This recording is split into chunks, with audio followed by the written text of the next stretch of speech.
Yan. Good. Muli po.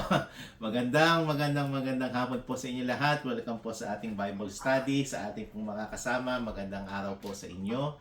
Salamat sa Diyos. Tayo po ay nagkita-kitang muli sa ating pag-aaral sa ating Bible study.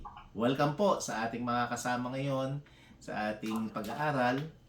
At sa mga papasok pa lang po sa ating platform, sa ating messenger, sana i-welcome po natin sila.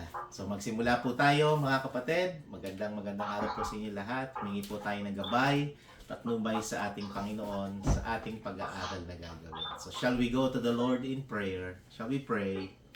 Panginoon Diyos, salamat sa iyo sa araw na ito. Dalangin namin, kayo po ang manguna sa aming pag-aaral. Muli po, O Diyos, anong pagkukulang at kasalanan ay inyo kami patawarin. Hinihiling namin ang paggabay ng banal na Espiritu Santo na manguna sa aming kalagitnaan. Turuan mo kami, palain mo kami, at gabayan mo po kami, Panginoon, sa amin pag-aaral na gagawin sa araw na ito. Kayong maitaas, bigyan ng kalakasan sa aming spiritual na kalagayan, gabayan mo ang bawat isa sa amin sa pangalan ng aming Panginoong Jesus. Amen. Amen and amen. Muli po mga kapatid, sa ating pong pag-aaral, ihanda po natin ang ating mga armas. Ayan, ating Biblia. Okay.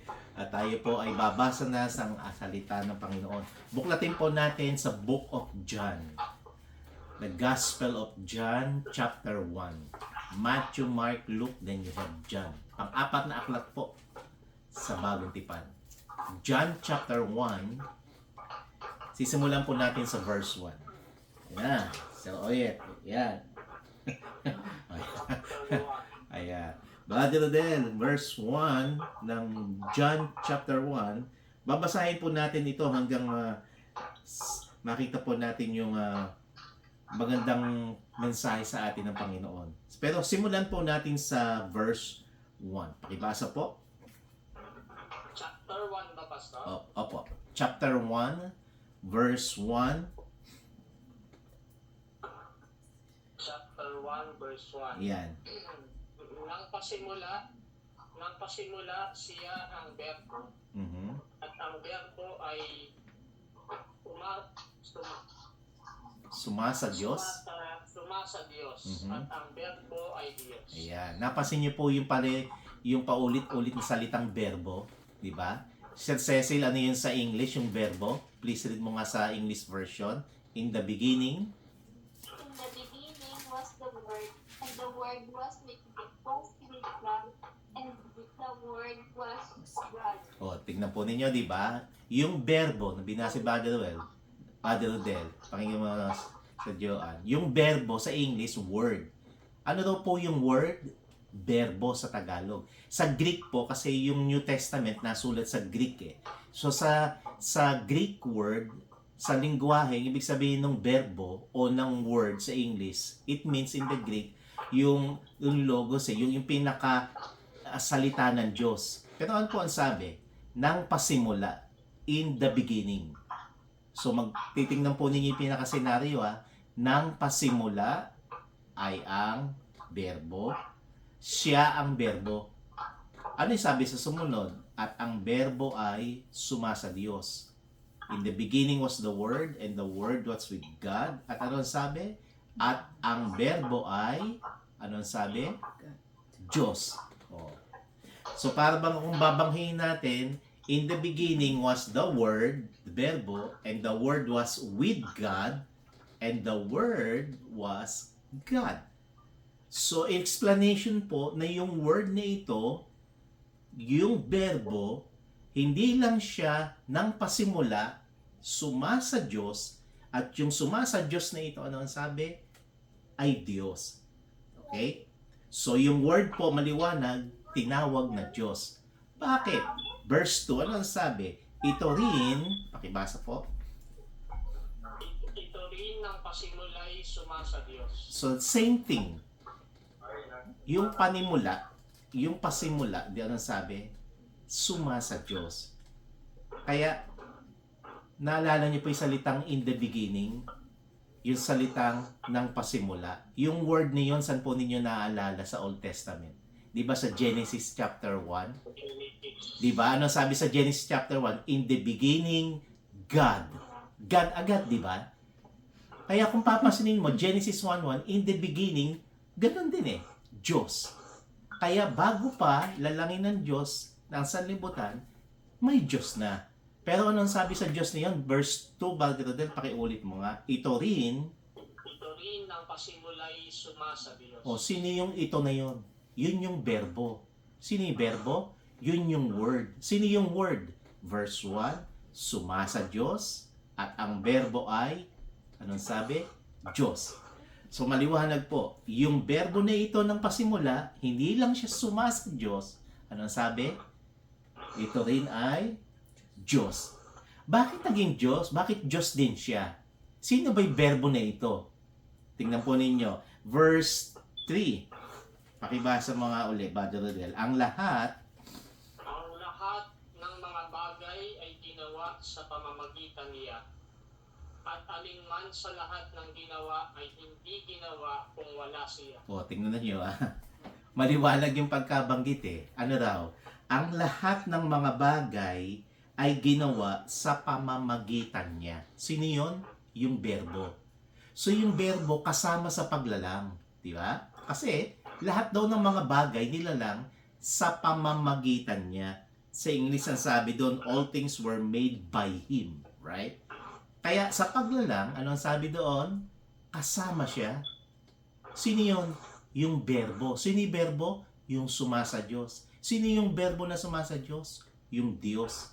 Sa verse 3, ang bangkit dito, at alinman sa lahat na ginawa ay hindi ginawa kung wala siya. So mahalaga pala yung part niya, yung kanyang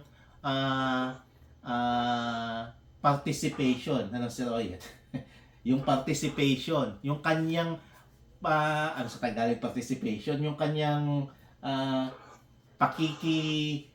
participate. Ayun, pakikibahagi. Di ba, Brother Rodel? Yung kanyang pakikibahagi, mahalaga. Kasi, bakit? Sabi sa verse 3, lahat daw ng mga bagay ginawa sa pamamagitan niya ng berbo. At alinman sa lahat ng ginawa ay hindi nagawa kung wala siya. So, ibig sabihin kung wala siya, hindi ito pala talaga magagawa eh. Pero dahil nga ang sabi, kasama siya sa paglalang.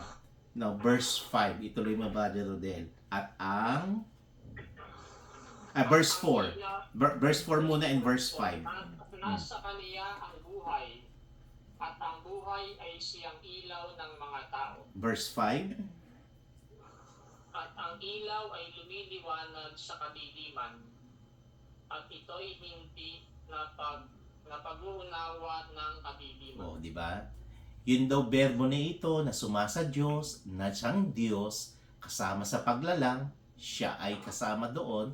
Ang sabi, nasa kanya pala, nasa berbo pala o nasa word, yung buhay. O, pansinin po natin, ano po yung buhay? What is life? Pastor, ang buhay, tayo may buhay dahil sa Kanya. Totoo yun.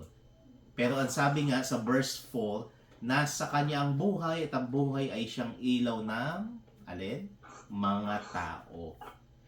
Him was life and the life was the light of all men. Ito po ngayon yung berbo na nagbibigay ng ilaw at ng buhay sa bawat isa sa atin. Kaya pasinin po ninyo, kapag wala ho si Kristo, kasi yung berbo dito, si Kristo to eh. Alright? Yung berbo na ito na sumasa Diyos, si Jesus Christ po ito. Tiyo ha? Yung berbo na ito, yung word na ito na sumasa Diyos, na siyang Diyos, ang sabi, ito si Kristo. Ano daw yung na kay Kristo? Ang sabi sa verse 4, nasa Kanya ang buhay. Kung nasa Kanya ang buhay, at ang sabi nga, at ang ilaw ang sabi, siyang nagliliwanag, pansinin po ninyo, hindi daw po ito na pag-uunawa ng kadiliman. Alam po ninyo ibig sabihin ng kadiliman? Yun po yung tinatawag nating darkness eh. It did not comprehend o hindi niya na pag-uunawa. Bakit kaya? Kasi nga po, ang sabi sa talata, si Jesus ang ilaw, pero ayaw daw ng iba ng ilaw. Bakit kaya? Pasinin po ninyo verse 6, Brother Rodel. Na parito naparito ang isang tao na sugong mula sa Diyos Mhm. na ang kaniyang pangalan ay Juan. Etong si Juan. Oh, anong gagawin ni Juan? Bakit siya naparitong mula sa Diyos? Verse 7, ito rin Ito'y naparitong saksi upang kaniyang patotohanan ang ilaw. upang, Upang sa pamamagitan niya ay magsisampalataya ang lahat. oh amen. Ito na ho ngayon yung ating pinakakalagitnaan ng ating pag-aaral. Yung berbo po mga kapatid na siyang sumasa Diyos ng pasimula, na siyang Diyos, ang sabi, nasa Kanya ang buhay, at ano ang sabi? Siya yung ilaw. So sa binasa ni Brother Rodel, ang sabi dito sa verse 7, na parito si Juan, pero bakit? Upang maging saksi niya, saksihan niya. Alin? Wiwitnessan niya yung ilaw. At ang sabi, upang kanyang patotohanan ng ilaw, upang sa pamamagitan niya, yung berbo, ay magsisampalataya ang lahat. Kaya ngayon po, bawat isa sa atin, magkakaroon tayo ng pagsampalataya o ng pagtitiwala. Yun po yung faith di ba? Magkakaroon po tayo ngayon ng tunay na pananampalataya dahil dun sa berbo. Pero si Juan, ano ang sabi ng Brother Del? Patotohanan niya ang ilaw. Siya yung magpapatotoo kay Kristo. Now, tingnan ninyo, bakit kaya patotohanan niya ang ilaw? At bakit yung kadiliman, yung darkness, hindi ito napag-uunawa? Diba? Basahin natin sa verse 10. Siya'y nasa sanglibutan mhm at ang sanglibut ay ginawa sa pamamagitan niya at hindi siya nakilala ng sanlibutan. Hindi raw siya nakilala. Yung salita kung hindi siya nakilala, ang ibig sabihin noon, they never knew him. They knew him not. Naparito siya sa sanlibutan, subalit ang sabi, yung sanlibutan, hindi siya nakilala. Kasi ang mahalaga po sa atin, makilala natin yung ilaw. Sino yung ilaw po na yan? Yung berbo. Sino po yung berbo? Yung word. Sa binasa ni Cecil sa English. Sino yung word na yun? Yun yung sumasa Diyos. Na siyang Diyos. Ito palang berbo na ito, ang sabi, nasa Kanya ang buhay. At yung buhay, ang sabi, magliliwanag sa atin. So siya'y ilaw. Pero ang problema, ano raw po, Brother Rodel? Ang problema, hindi siya napagkilala ng sanlibutan. Bakit kaya hindi siya napagkilala ng sanlibutan? Ano kaya ang maiisip natin? Pastor, di ba, nagba-Bible study tayo, pero bakit may mga pagkakataon na merong iba na hindi nila makilala yung message ni Jesus Christ? Alam po ninyo ang dahilan? O, tignan natin. Babasahin natin mamaya. Pero, basahin mo muna yung Brother yung 11. Siya'y naparito sa sariling kaniya at siya'y hindi tinanggap ng mga sariling kaniya. Hindi siya tinanggap ng sariling kanya. Naparito na nga siya para sa kanila, pero ang problema, hindi naman siya tinanggap. Ano ba ibig sabihin nung hindi tinanggap? Hinireject siya. Hindi siya pinagpaunlakan.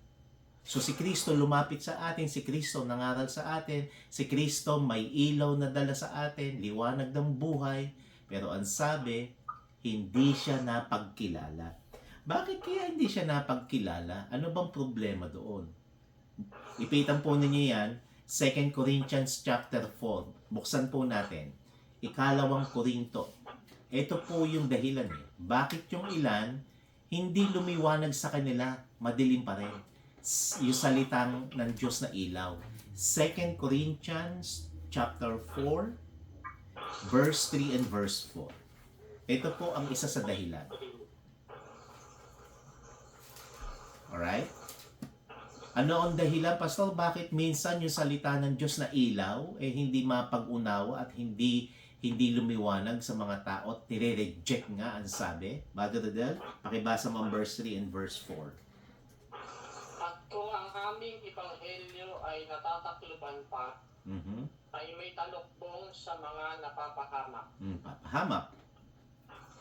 na pinulag ng Diyos ng sanlibutan ito ang mga pag-iisip ng mga hindi nagsisisampalataya upang sa kanila'y huwag sumilang ang kaliwanagan ng Ebanghelyo ng kaluwalhatian ni Kristo na siyang larawan ng Diyos. Sino daw yung larawan ng Diyos? Si Kristo. Ano daw ang pinakadahilan kung bakit nasa kadiliman si Kristo'y naparito sa atin o sa Kanya, pero yung sa Kanya, hindi daw siya napagkilala?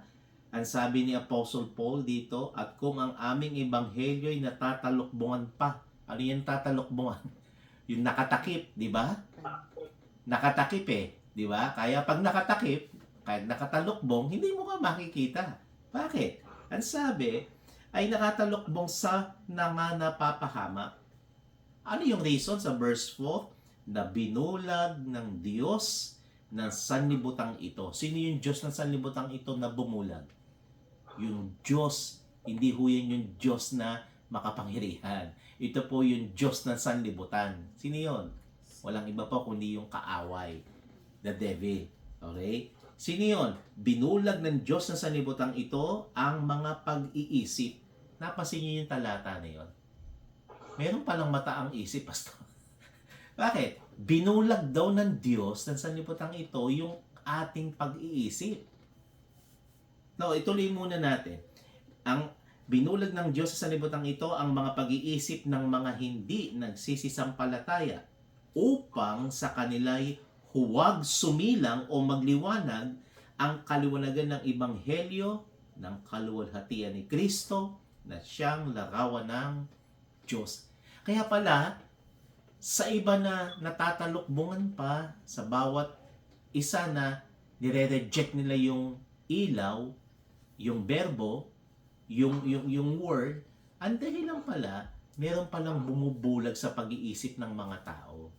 Kasi ang bubulag, napasin yung salitang binulag ang pag-iisip? Akala mo pa ang binubulag lang mata.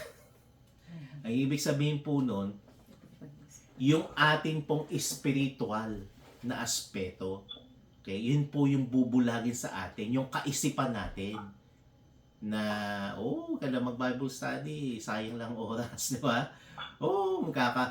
Sabi ni Brother Del kanina, talagang parang gumagawa ang kalaban na, magkakaroon ka ng biglang lakad, biglang mga unavoidable circumstances, di ba? Na nakahanda ka and then all in a while, di ba? Just Johan, Cecil, na magkakaroon ng hindi inaasahang pangyayari. Bakit? Kasi nga sabi, yung Diyos na sanlibutan ito, bubulagin yung ating pag-iisip. Which means, yung ating emotion, yung ating spiritual, mas magiging mataas yun kaysa dun sa panawagan ng salita ng Panginoong Jesus. At kapag nangyari yun, ang sabi sa verse 4, upang sa kanila ay huwag sumilang ang ebanghelyo ng kaliwanagan ni Kristo na siyang larawan ng Diyos. Kaya si Kristo yung larawan ng Diyos. Si Kristo yung berbo na siyang sumasa Diyos at siyang, ang sabi, Diyos. Balikan po natin yung John chapter 1. Verse 12 naman. Okay. Sa bawat isa naman na walang talukbong yung ating mga pag-iisip. Ang sabi doon ay hindi na talokbungan at lumiwanag ito, hindi binulag yung ating pag-iisip. Anong mangyayari? John chapter 1 verse 12. Yan, Brother Rodel, pakibasa mo. Then sa English si Cecil. Datapwat ang lahat ng sa kaniya'y nagsitanggap ay pinagkalooban niya sila ng karapatang maging mga anak ng Diyos. Amen. Sa makatuwid bagay ang mga nagsisisampalataya sa kaniyang pangalan. O, tingnan ninyo, yung nagsisisampalataya, which means gagawa pa lang ng desisyon. Sa English, Sister Cecil, pakibasa mo nga yun. But as many as received Him, to them gave He power to become the sons of God, even to them that believe on His name. Amen. Mahalaga yung receive But as many as receive Him. Sabi nga sa Tagalog, datapwat ang lahat ng sa kanya'y nagsitanggap. Mahalaga po yung pagtanggap. Diba? Ano yung pagtanggap? Yung pagpapaunlak. Yung pagbubukas mo ng pinto, kapatid, mahalaga yun. Pastor, saka na, busy ako ngayon. Mahalaga yun eh. Yung pagpapaunlak, yung pagtanggap. Kasi ang sabi, ang lahat ng sa kanya'y nagsitanggap. Ano nangyari? Ay pinagkalooban niya sila ng karapatan. Ano yon? Karapatan na maging anak ng Diyos. Ano yung karapatan na yon? That is the proof. Yun yung ating pinaka-authority na anak ng Diyos eh. Pinagkalooban sila ng karapatang maging mga anak ng Diyos sa makatwid bagay. Ang mga, tingnan po ni keyword, ang mga, isa na kayo, doon at ako, na ano, na mga nagsisisampalataya sa kanyang pangalan. Yung word pong nagsisampalataya, yun yung nag-take action ka. Yun yung tinanggap mo. Yun yung binuksan mo yung puso mo, pinapasok mo si Kristo, nanalangin ka, you accepted Christ as your Lord and Savior. Panginoon, aming ilaw, bilang word, ikaw po, O Diyos, ang siyang maging ilaw sa buhay ko. Magsisisampalataya. Kumbaga, bubuksan mo yung puso mo dahil tinanggap mo siya, pinaunlakan mo siya, hindi mo sinara yung pintuan, okay? Magkakaroon ngayon ng benepisyo yung pagtanggap mo. Ano po ang magiging benepisyo? Yung binigay ni Kristo, pinagkalooban sila ng karapatan na ano? Na maging anak ng Diyos. So, hindi ka umaten, hindi ka naggumawa ng maraming bagay, mahalaga yon, hindi ka nag good works, but the thing is, ang sabi sa Bible, gumawa ka ng pagsampalataya. Verse 30, niliwanag nga Brother Rodel, na mga ipinanganak, anong sabi? Na mga ipinanganak na hindi sa dugo, hindi sa kalooban ng laman, hindi sa kalooban ng tao, kundi ng Diyos. Oh. Sino ngayon ang nagpaanak? Sabi diyan, sa anong paraan? Verse 13, which were born, ng mga ipinanganak, saan? Sabi diyan, hindi sa dugo, hindi physical birth. Diba? Saan pa? Ni sa kalooban ng laman, ni sa kalooban ng tao. Pastor, marami kong kabutihan. Ako nung patayo ng church namin. Diba? Marami yung dinonate kong pera sa church. God bless your heart. Pero hindi yun ang dahilan eh. Ano pong dahilan? Sabi sa huling talata, kundi ng Diyos. Pinanganak, kundi dahil sa Diyos. Kaya mga kapatid, to wrap up in our conclusion, yung word na sa panimula na ay sumasa Diyos at Diyos, wala pong iba kundi yan ang ating Panginoong Jesus na iyong sasampalatayanan. Verse 14, Brother Rodel, last verse we're going to read. At, anong sabi? At nagkatawang tao ang Berbo, at tumahan sa gitna natin, at nakita naman ang kanilang kalwalhatian gaya ng sabugtong ng Ama, napuspos ng biyaya at katotohanan. Amen. So, sino po yung nagkatawang tao? Ang ating Panginoong Jesus. At nagkatawang tao ang Berbo. Sino yung Berbo sa verse 1? Siyang sa pasimula, ang sabi, Berbo, na siyang sumasa Diyos. Sino yung Berbo? Diyos. Sino yung Diyos na yun? Verse 14. Nagkatawan tao ang Berbo. Sino yung nagkatawan tao? Si Jesus Christ. Sino si Jesus Christ? Yung Berbo. Kaya, mga minamahal, wala pong pag-aalinlangan. Jesus Christ, the Word that was with God, and God, ang sabi, nagkatawan tao. Sa verse 14. Kaya ang ating Panginoong Jesus, ang sabi, siya ang ilaw, siya ang buhay, diba? Sabi sa verse 4, at siya yung pinapatotohanan ni Juan. At ang sabi sa verse 12, ang lahat ngayon ng sa kanya'y nagsitanggap. Ang sabi, pinagkalooban sila ng karapatang maging mga anak ng Diyos. At ang karapatan na yun, ang sabi po, tayo ay anak ng Diyos. Mga minamahal, mga kapatid, naway nakita po natin yung pinakamahalagang mensahe ng Panginoon na ang ilaw lumiliwanag. Pero nga ang sabi, sa iba'y hindi nila napag-unawa. Sa iba ang sabi, nireject nila yung ilaw. Sa iba ang sabi, hindi nila pinaunlakan. Bakit? Kasi ang sabi sa 2 Corinthians 4, binulag ng Diyos ng sanlibutan ito ang kanilang pag-iisip.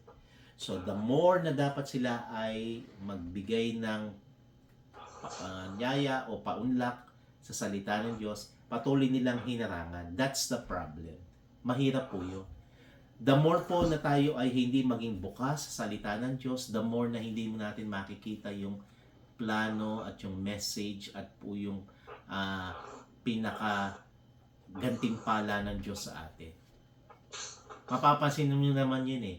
The more na maging busy ka sa sarili mo, maging busy ka sa hanap buhay mo, maging busy ka sa ilang aspeto na ihiwalay mo ang Diyos, ano mangyayari? The more na mabigat sa iyo eh. The more na hindi mo ma-feel yung presence ng Panginoon eh. Ang mahalaga lang po dito, kapag inuna mo ang Panginoon, ang sabi, lahat ng gagawin mo, pagpapalain na yun ng Panginoon. Amen? Maging ang sagot man niya ay hindi sa kagustuhan natin, hindi sa ating plano, but the thing is, when we, sabi nga, seek God first, ang lahat naman ng ito ay meron pong tinatawag na pagpapala sa Panginoon. Amen? Di ba Matthew 6:33 yun? Last verse po, pangako. Matthew chapter 6, buksatin po natin. Matthew chapter 6. Anong pangako ng Diyos sa verse 33? A well-known verse, Matthew 6:33. A well-known verse. Ano ang mensahe ng Panginoon sa verse 33? But, datapwat, Padre Rodel? Datapwat, hanapin muna ninyo ang kaniyang kaharian at ang kaniyang katuwiran. Amen? At ang lahat ng mga bagay na ito ay pawang idaragdag sa inyo. Oh, amen. Daragdag daw. Ano yun? Kasi sa mga unang talata, yung anong aming kakanin, anong aming daramtin, saan kami titira. Ang sabi, lahat ng ito idaragdag sa inyo. Pero ang sabi sa verse 33, datapwat. Di ba yun ang sabi doon agad? Datapwat. Sa English, but eh. Di ba? Si Cecil. Ang sabi, but. Ano yung salitang but? Pakibasa nga ulit. But seek ye first the kingdom of God and His righteousness, and all these things shall be added unto you. Oh. Ang sabi ni Kristo ng ating Panginoon Jesus, but, anak, datapwat, hanapin mo muna, alin, ang kanyang kaharian at ang kanyang katuwiran. Ano ba yun? Ito yun yung salita ng Diyos. Yung katuwiran ng Panginoon mula sa kanyang salita at ang kanyang pangako. Inuna mo yun, hindi mo siya ginawang pangalawa lang sa listahan natin. Minsan nakakalungkot sa atin, sa ating listahan, di ba? At dito lahat sa una hanggang 10, ay, meron pala ang Panginoon sa pampito. Di ba? Laging nasa uli. Nangyayari po yun. Pero ang hamon po sa atin ng Diyos, datapwat, hanapin muna ninyo ang kanyang kaharian at ang kanyang katuwiran at lahat ng mga bagay na ito, ang sabi, ay daragdag niya sa inyo. Ang pangako po ng Diyos ay tapat. Mga kapatid, ang pangako po ng Diyos ay dalisay. Ang pangako ng Diyos ay makatotohanan. Kapag inuna mo siya sa buhay mo, ano man ang mangyari, ang sabi nga po, andoon ang pagpapala at presensya ng Diyos. Right? So, make God first, seek Him first.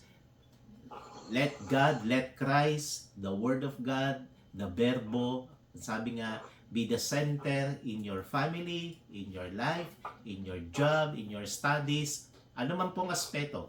Make Jesus Christ be the center sa lahat-lahat sa buhay natin. Ang pangako ng Diyos, ito ang kanyang pagpapala. So, hindi po mawawala ng saysay, ng kabuluhan, sapagkat pag nangako ang Diyos, ang sabi, tutuparin niya. Amen? Pag si pastor ang nangako, minsan mapapa ako. Tao lang po ako eh. Di ba, Brother Rodel? Tao lang tayo. Nagkakamali eh. Oh. Pero pag Diyos ang nangako sa iyo at sa akin, panghawakan mo kapatid, kailanman hindi siya mapapako. Hindi siya magsisinungaling. Paminamahal, for our conclusion, Make Christ be the center in your family, in your life, and God will bless you. Amen? Amen. Magandang hapon po sa inyo lahat. Sabay sumaatin ang biyaya at pagpapala ng Panginoon sa ating pag-aaral. Salamat po. Amen? At dadako po tayo ngayon sa Oyets at sa ating mga kasamahan sa ating pangwakas na panalangin in our closing prayer. And kung meron po kayo ng mga panalangin, idadagdag po natin sa ating mga kasamahan. God bless po mga kapatid, and we pray for each and every one. Alright, sa ngayon po ay